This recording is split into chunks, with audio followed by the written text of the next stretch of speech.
정말 열심히 돌아다닙니다. 찾아야죠. 황금이 어디 있는지. 반갑습니다. 광바비 구독자 여러분. 자, 장사는 물건을 파는 것이고, 사업은 물건이 팔리게 하는 것입니다. 오늘은 이 광바비 채널 운영하면서 최대의 위기를 경험을 했는데요. 그 이유가 뭐냐면 바로 이 책 때문입니다. 장자크 루소의 인간 불평등 기원론. 매주 화요일은 책 소개해드리는 날이죠. 야, 책을 잘못 골랐구나. 예. 그래서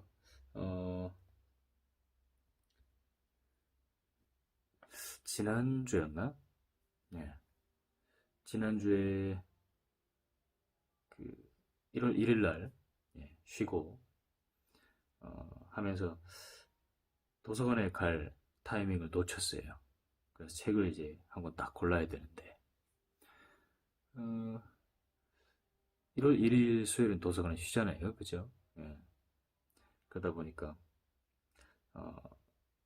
책을 다음 주 소개해드릴 책을 찾아야 되는데 하면서 책이 마땅히 없었고, 그래서 제 와이프가 추천을 해줬습니다. 이걸 한번 읽어봐라. 그게 바로 이 장자크 루소의 인간 불평등 기원론이었습니다. 그래서 책을 좀 읽는데 읽혀요. 책은.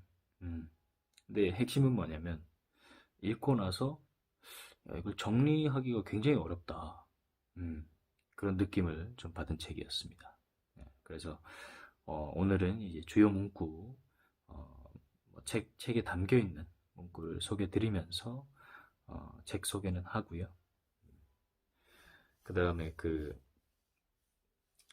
제가 이제 투자 쪽과 인문 고전을 사실은 연결을 많이 시키려고 하거든요. 그래서 저희가 해적이 사랑하는 인문학이라는 것도 그런 취지에서 지금 단순히 우리가 투자, 경제, 돈 이쪽 것만 갖고 얘기하지 말고 인문과 고전을 집어넣어서 우리가 어떤 그 사고의 확장을 좀 해보자 하는 목적이 있습니다. 그래서 예전에 해적이 사랑하는 인문학 제가 회원 모집할 때 어디 커뮤니티에다 올렸어요. 그래서 1부에 인문 고전 읽고 토론하고 2부에 투자에 관해서 논합니다 하니까 어떤 분이 이제 질문을 단 거죠. 도대체 인문 고전과 투자가 무슨 연관성이 있느냐. 그래서 제가 거기에 제가 그 댓글 다는 거를 이렇게 시간을 많이 쓸 수는 없어서 간단하게 이렇게 얘기는 했는데, 나중에 다른 분이 되게 디테일하게 그 답을 달아주셨어요. 그게 뭐냐면, 제가 한번 그 선생님의 그분의 글을 한번 읽어보겠습니다. 왜 인문 고전과 투자가 인문 고전이 또는 인문학이 투자에 있어서 중요한 이야기를 포지션을 차지하는가, 이야기를 해주는가. 자, 투자는 인생과 비유됩니다. 희노애락과 큰 역경, 그 역경을 극복하며 인생을 관리하는 방법을 깨닫는 것 같습니다. 그리고 끝내는 성공하는 사람, 중도 포기하는 사람. 인문학의 위대함은 살아보지 않은 우리의 인생의 인사이트를 줍니다. 시련과 역경이 폭풍우처럼 몰아칠 때도 인문학은 경험과 방향과 희망을 보여줍니다. 오디세우스가 끝내 바다의 신과 맞서 사랑하는 아내와 가족이 있는 고향으로 돌아가는 그 험난한 과정이 인문학의 최고봉이 아닐까 합니다. 투자의 세계에 인문학적 경험과 통찰력이 없는 자, 잔머리만 쓰다 스스로 망가지는 경우를 많이 봤습니다. 그렇게 인문학은 투자든 전쟁이든 어디든 대입이 가능하며 인간 개개인이 살아가는 인사이트를 주는 지혜의 샘물이 아닐까요? 모르는 분이죠. 이 커뮤니티에 이분이 이렇게 자세히 그리고 스스로 생각하는 그런 답을 내려주셨는데 이게 답인 것 같습니다. 예. 제가 내린 답보다 훨씬 훌륭한 그런 답을 적어주셨어요. 예. 그래서 우리가 이제 인문학 또는 그런 고전을 많이 어려워하지만 읽는 이유가 되겠습니다. 자, 이 장자크 루소의 인간 불평등 기원론에 대해서 조금 얘기를 하고 이제 마무리를 한번 할게요. 예. 제목이 인간 불평등 기원론. 예. 우리가 한 번쯤은 이렇게 이런 주제에 대해서 고민을 해봤을 거예요. 그래서 읽게 됐고, 저도 그러면서 장자크 루소 어디서 많이 들어봤는데 하니까 와이프가 얘기하는 게 그 에밀슨 작가 아니냐, 에밀. 제가 교육에 관심이 있다 보니까 에밀 같은 경우는 한 2번 정도 읽어봤거든요. 그리고 뭐 우리 회사인에서도 읽었었고, 이 작가가 그 작가구나. 예. 아니 근데 이 에밀은 이게 그 일종의 이 성장, 그다음 육아와 관련된 포인트가 있는 책인데 아니, 이 사람이 어떻게 뭐 이런 주제를 가지고 또 써? 예. 그래서 어, 일반적인 사람은 아니구나. 예. 그래서 보자. 제가 여기 이 책에 있는 이 장자크 루소에 대해서 조금 소개를 드리면 프랑스 계몽계의 천재적 사상가다 라고 여기서 이제 첫 번째 문장에서 정의를 했고요. 그리고 정식 교육을 거의 받지 못했던 루소는 여러 분야에서 사회활동을 하다가 파리에 정착해 디드로가 공동 편집을 진행하던 백과 전서의 여러 항목을 집필하면서 본격적인 저술 활동을 시작한다. 1750년 학예론을 써서 명성을 얻은 후에 인간 불평등 기원론, 사회계약론, 에밀 등을 차례로 발표하면서 당시의 전통과 기득권을 전면적으로 부정하고 새로운 인간과 세계의 창조 모형을 제시한다. 네. 자, 그럼 이 책에 대해서 좀 소개를 드리면, 이 부분은 그 앞부분에 이제 제가 지금 읽어드릴 부분은 이 번역자의 그런 해설입니다. 그래서 이 책에 대한 소개인데요.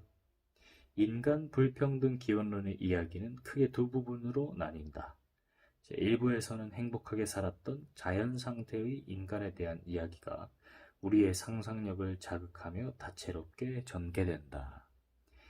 제2부에서는 인간이 자연을 떠나고 인위적인 힘이 개입되면서 행복을 잃어가는 모습을 논리적으로 서술하고 있다. 제가 이거 읽어보면서 느낀 건 이게 논리적인지 아닌지 사실 모르겠습니다. 예. 굉장히 디테일하게 광범위한 영역에서 이렇게 서술을 쭉 이렇게 되긴 하지만, 일단은 그 일부에서 자연 상태 인간에 대한 그 이야기를 하는데 그 가설 자체가 현재 지금 우리가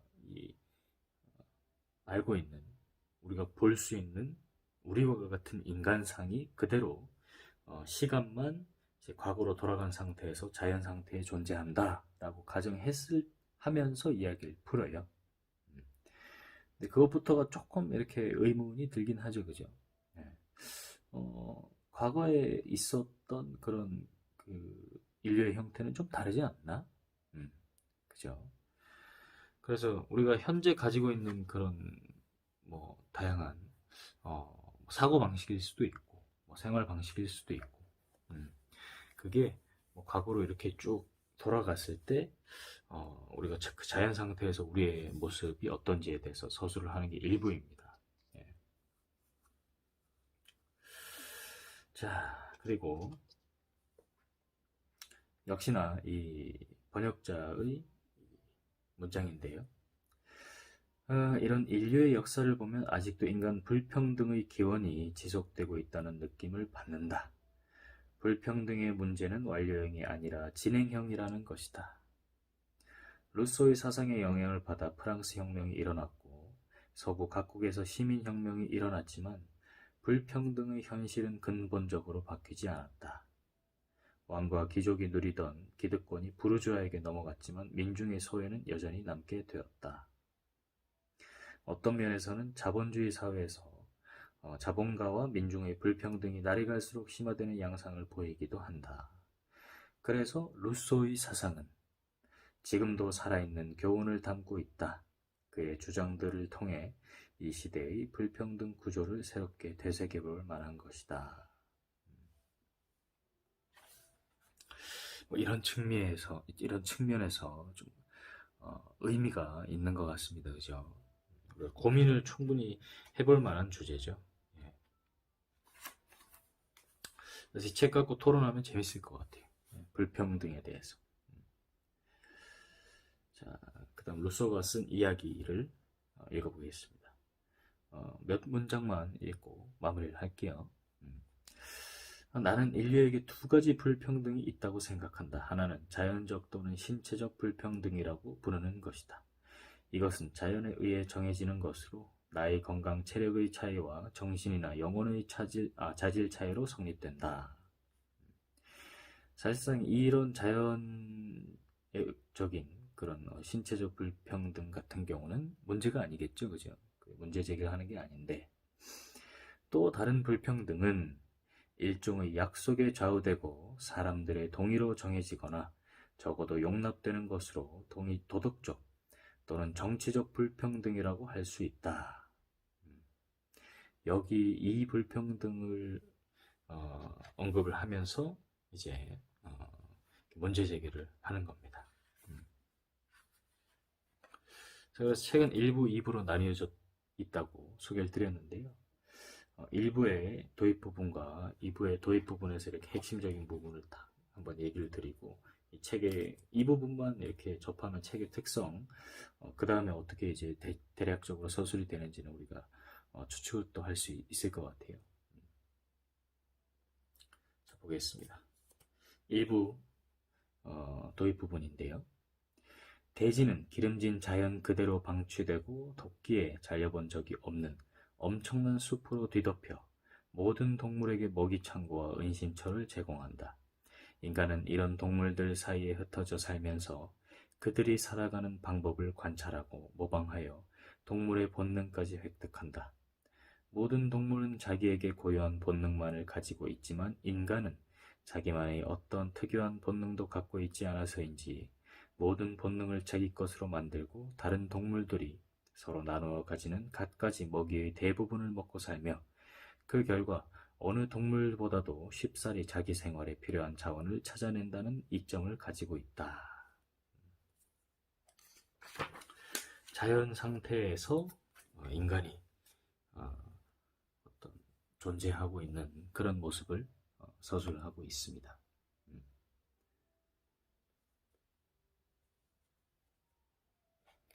자, 그 다음 2부 쪽으로 가게 되면요. 그래서 쭉 이런 장면에 대해서 구체적으로 묘사하는 내용들이 나와요. 그래서 2부 쪽으로 가보면 본격적으로 이제 그 문명이 생겨나게 됩니다. 사람과 사회를 구분짓는 그 도입 부분을 한번 읽어보겠습니다. 어떤 땅에 울타리를 두르고 이 땅은 내 것이다 라고 말하리라 생각하고 다른 사람들이 그런 말을 믿을 만큼 단순하다는 사실을 발견한 최초의 인간이 문명사회의 실질적인 창시자이다. 그래서 이건 내 거야 라고 말하는 사람이 나온 거죠.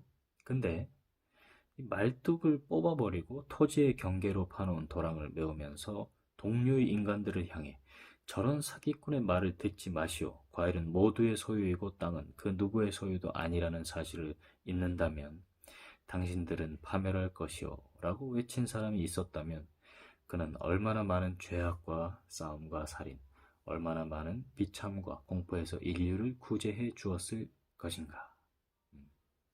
이렇게 얘기하면서 이제 2부가 시작이 됩니다. 그러면서 2부에서는 우리가 뭔가를 이렇게 어떤 그런 문명, 소위 문명이라고 얘기하는 것들, 그리고 이제 차별을 하는 그런 포인트들이 계속 생겨나면서 불평등에 대한 그 구조가 만들어지는 그런 이야기를 좀 하고 있어요. 자, 이런 책이고요. 저희가 토론할 때는 사실상 이렇게 질문 리스트를 쭉 뽑습니다. 질문 리스트를 뽑아서 그것에 대해서 이렇게 돌아가면서 이야기를 하는데 아무래도 영상에서는 뭐 그렇게 질문을 뽑고 이렇게 할 수는 없으니까 제가 이 부분은 정말로 이렇게 소개를 드리면 좋겠다 하는 부분은 읽고 소개를 드리고요. 또 어떤 측면에서는 제가 뭐 제 주장을 할 수도 있지만 정확히 책에 있는 문장을 소개해 드리는 것을 통해서 작가의 이야기를 정확히 전달드릴 수 있는 부분도 있을 것 같아요. 특히나 이런 제 전문 영역이 아닌 부분에 대해서는 책에 있는 내용을 또 이렇게 읽어드리는 것도 괜찮은 것 같습니다. 자, 화요일이 시작이 됐고요. 오늘도 이제 우리 같이 화이팅 해서 좀 뭔가 이게 그죠? 좀 에너지 넘치는 하루를 살기를 서로 응원하면 좋을 것 같습니다. 감사합니다. 아우름 에스트 포테스타스 광밥이었습니다.